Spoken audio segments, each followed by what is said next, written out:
Welcome back to Be Fluent in Russian podcast. We have Chekhov number 3. We continue to read Dama с собачкой, A Lady with a Dog, and I'm having fun. I hope that you're having fun as well. And thank you so much for responding to my previous question about the authors that are considered to be the classics of American literature or some other Western literature.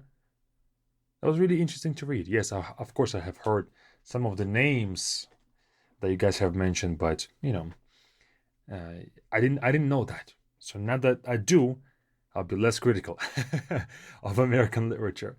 But let's continue our read of Dama с собачкой. Last time we spent a lot of time dissecting every single line. Today let's go a bit faster and maybe get some more progress in our reading. Okay? Of course, I'll still translate everything, but we will look at the meaning of the sentences versus the meaning of individual words. Okay? Let's get right into this. We stopped at ее выражение, походка, платье, etc. So if you're reading this in a book or something, you can find that. And if you have time to look in the description of this podcast, it's going to be there as well. So let's get right into this.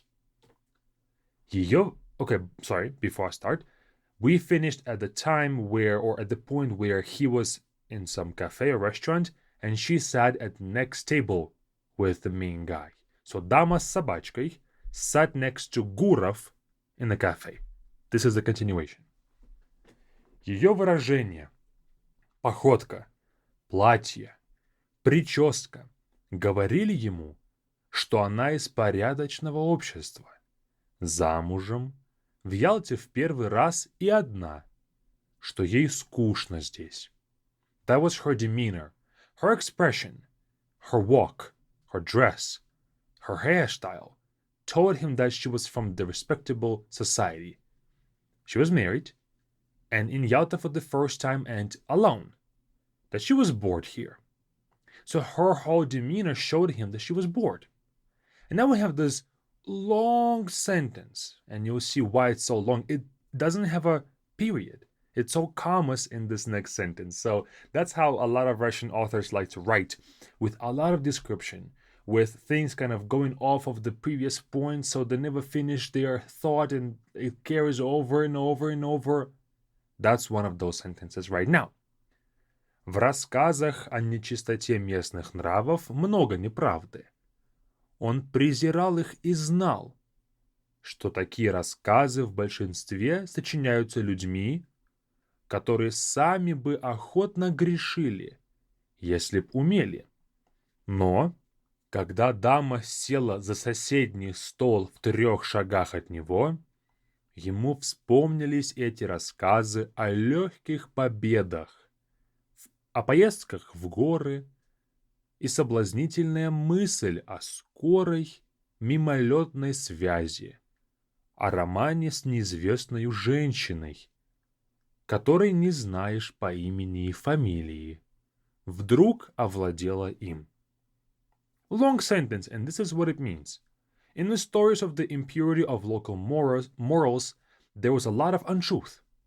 He despised them and knew that such stories are mostly concocted by people who themselves would gladly sin if they could. But when the lady sat down at the next table 3 steps from him, he remembered these stories of easy victories, of trips to the mountains, and the tempting thought of a swift, fleeting connection, of a romance with an unknown woman, whose name and surname or last name you don't know, suddenly took hold of him. That thought suddenly took hold of him. So let's break this one down. It has multiple structures, but we can break it down kind of 2 main points.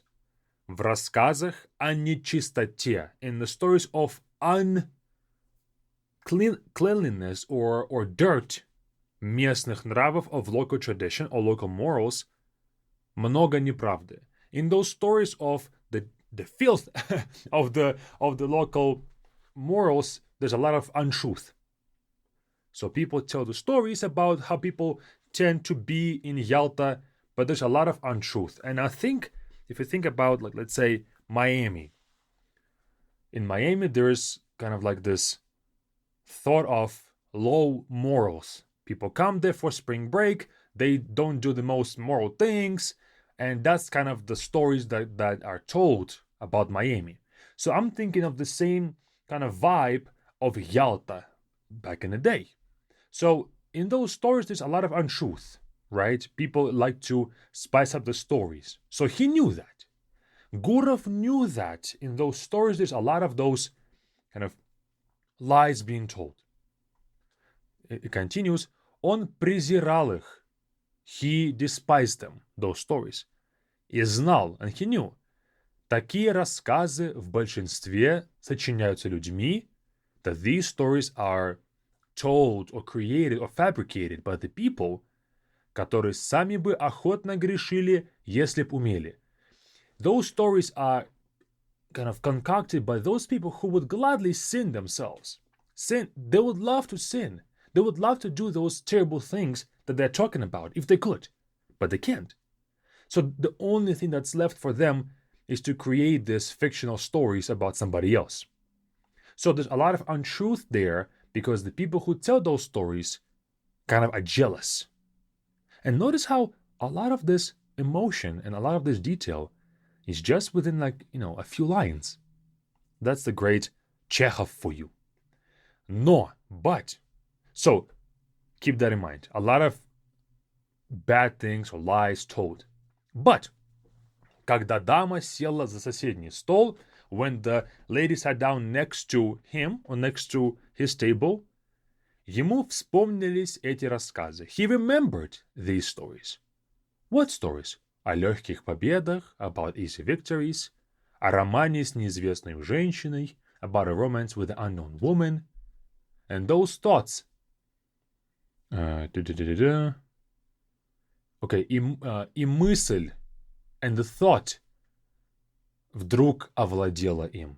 And that thought of easy victories and being with the unknown woman suddenly took over him. So even though the stories were untrue, but when the lady sat down, he remembered them, and the thought of an easy victory of just getting with the lady without knowing her name, one night stand, it took over him. Next. Он ласково поманил к себе шпица и, когда тот подошел, погрозил ему пальцем. Шпиц заворчал. Гуров опять погрозил. He gently beckoned the Spitz, the dog, to him, and, when it approached, wagged his finger at it. The Spitz growled. Gurov wagged his finger again. So he played a trick. He lured the little dog, Spitz, right, to him. But then when that dog came to him, he wagged him, right? He said, "Oh, don't you come here." He was kind of aggressive with the dog so that the dog can bark or growl. So a few words, a few phrases. Поманил к себе, beckoned to him or lured to him. Next verb, crucial verb, подошел. Подошел came up or approached. You guys know шел, walked or was walking. But подошел means to come up. And then another great verb that is very rare, заворчал, which means to growl. Заворчал. Also, ворчать means to kind of be upset with something and just like, oh, all of these youngings are over here on TikTok and they are doing crazy things. That can also be ворчать, when you are just growling, when you are not growling like a dog, but you are upset about something and you just kind of talk to yourself under your breath of your annoyance and of your kind of disappointment with somebody. That can also be ворчать as a person. But when dog, ворчать, that means it growls. Okay? Next sentence. Дама взглянула на него и тотчас же опустила глаза. Он не кусается, сказала она и покраснела. The lady looked at him and immediately lowered her eyes.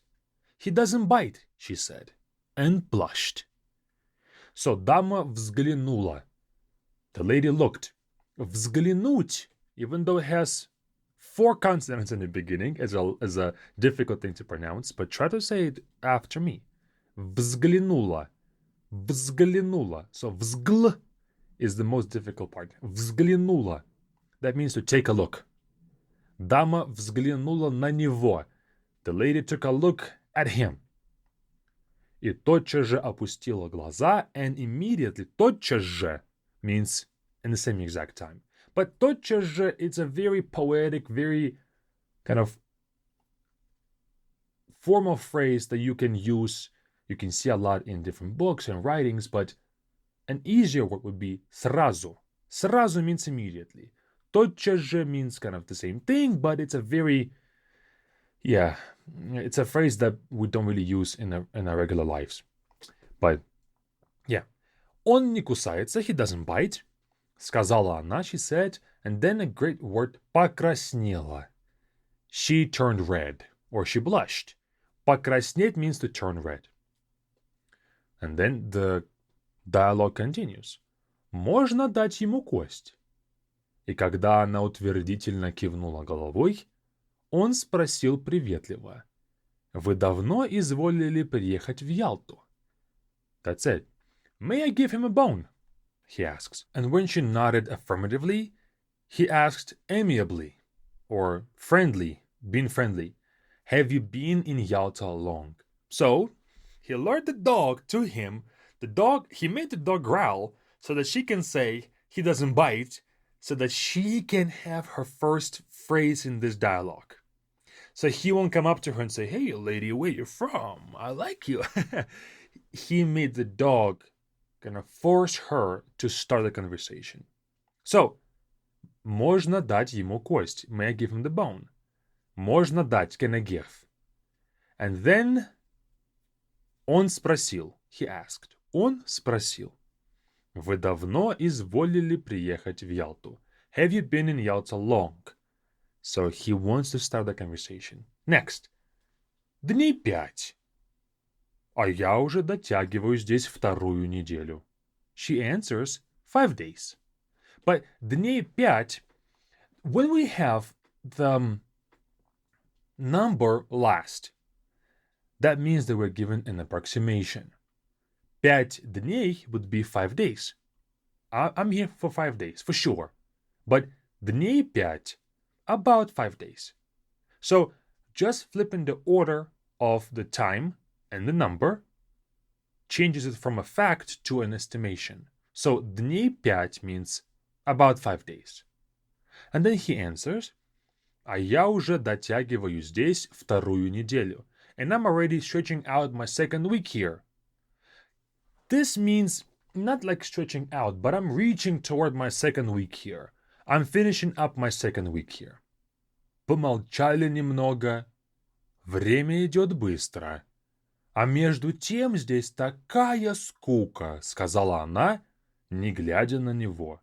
They were silent for a bit. Time passes quickly. Yet it's so boring here, she said, not looking at him. Some crucial phrases here. Время идет быстро. The time passes quickly, or the time goes quickly. А между тем здесь такая скука. But yet it's such bore here. Такая скука. Don't confuse this with a curse word, okay? Скука has an extra K. Скука means it's such a bore here. The time goes so quickly, but it's such a bore here. She said, and she was not looking at him when she was saying that. So imagine her and him kind of sitting next to each other, but she's looking down. Because immediately when she said that the dog doesn't bite, she took her eyes down. She put her eyes down. So she's still not looking at him, but she's starting the conversation. So he says, I'm here for my second week now, but then they fell silent, and then she starts the conversation. Then he answers. Это только принято говорить, что здесь скучно. Обыватель живет у себя где-нибудь в Белеве или Жиздре, и ему не скучно. А приедет сюда, ах, скучно, ах, пыль. Подумаешь, что он из Гренады приехал. It's just customary to say it's boring here, or people tend to say it's boring here. The ordinary person lives somewhere in Belev or Żyzdra, and he's not bored. But when he comes here, oh, how boring. Oh, the dust.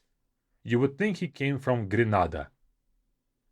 So I'm not sure where those places are and why he's talking about them like Belev, Żyzdra. I guess like Belev and Żyzdra is smaller, worse places than Yalta, but he says that they're saying that as if they come from Grenada, which I'm not sure where that is either. So maybe you guys can give me some context. Email us or put it in the comments on YouTube. It's up to you. But crucial phrases here. Принято говорить. It's customary to say, or people are used to saying, or it's a tradition to say. Принято.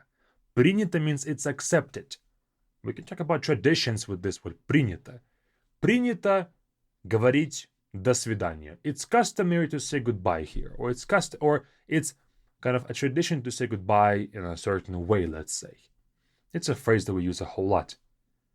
And then здесь скучно, it's boring here. Another good phrase. And then подумаешь, you can think. Подумаешь, you can think, or one may think something. I think that's about it. Next. Она засмеялась. Потом оба продолжали есть молча, как незнакомые. Но после обеда пошли рядом. И начался шутливый, легкий разговор людей свободных, довольных, которым все равно, куда бы ни идти, о чем ни говорить. She laughed. Then they both continued to eat in silence, like strangers. But after lunch, they walked side by side, and a playful, light conversation began of free, content people, to whom it didn't matter where to go and what to talk about. Она засмеялась. Great phrase, she started laughing, or she laughed. We have a verb смеяться.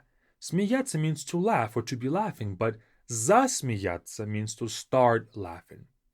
Потом, then, оба, both of them, продолжали есть, continue to eat, как незнакомые, like strangers. Знакомый means acquaintance. Незнакомый means not acquaintance, so a person that I don't know. And then, what about some adjectives here? Шутливый, playful. Шутливый comes from a word шутка, a joke. So, jokeful or playful. Легкий, light. And then this describes people. Людей свободных, of free, довольных, content. Great 4 adjectives here to describe a conversation or a person or something else. And then next sentence. Они гуляли и говорили о том, как странно освещено море. Вода была сиреневого цвета, такого мягкого и теплого, и по ней от луны шла золотая полоса. They walked and talked about how strangely the sea was lit. The water was a lilac color, or like a purple color, so soft and warm, and a golden strip ran along it from the moon. So the water itself was purple, but then the golden strip was going from the moon. I guess the reason why it was purple was because it was a sunset, probably, right? That's when the water is kind of a purple color. Blue of the water, red of the sun, and so it's like a purple color. But then the sunset was there, but also the moon was there. So I'm not sure. I'm not sure how that's possible. So, они гуляли. They walked. Гулять is not just to walk. Like, okay, I'm walking to the store. But гулять means to walk around, kind of stroll, without a certain destination in mind. And странно, strangely or weirdly. And then we have these adjectives. Сиреневый, lilac or purple, сиреневый. Мягкий, soft. Теплый, warm. Золотая полоса, golden strip. How descriptive, right? Just, you can imagine them walking and seeing this kind of sunset next to them. But that's it for today. Let's summarize everything that we have read so far with this Dama с собачкой. We have the main character, Gurov. this guy who's been in Yalta for a minute now, for 2 weeks almost, and he wants to get to know some new people. And somebody started talking that there's this new person, dama с собачкой, kind of in the people, in the light, coming with her dog just to relax at the waterfront, right? And Gurov himself is about 40 years old with 2 children, but he would rather not go home to his wife, but because she's kind of like a older lady, or it seemed like she just got older much faster than him. And so he didn't really think of women that highly. He called them the lower race. But, you know, when he was with women, he felt better than when he was with men, and he felt himself. He could joke, he could laugh, all this stuff. And then he sees this woman, and he is charmed by her, regardless of his experience of this one fleeting moment, and then the ladies kind of ruin his life a little bit. This emotion of being with somebody overtook him. And so one day she sat next to him randomly, and they struck a conversation about how long have you been in Yalta, all this stuff. And now they're walking together with the sunset, with this moon, kind of a romantic scene. And we'll see where this one takes us in the next episodes of this podcast. I hope that you're enjoying Chekhov's writing, and this writing in particular, this piece. But that's it. I hope you guys learned something useful today. If you want to continue learning Russian with us, with Be Fluent, check out Be Fluent with the first link in the description. It's a platform where we have grammar, listening, speaking, vocabulary, all of that. It's a complete platform for any Russian learner. You will enjoy it, and you also have a 7-day free trial for you to try it out and see if you like it or not. And that is all. And see you all on Be Fluent platform. That's all. Пока-пока.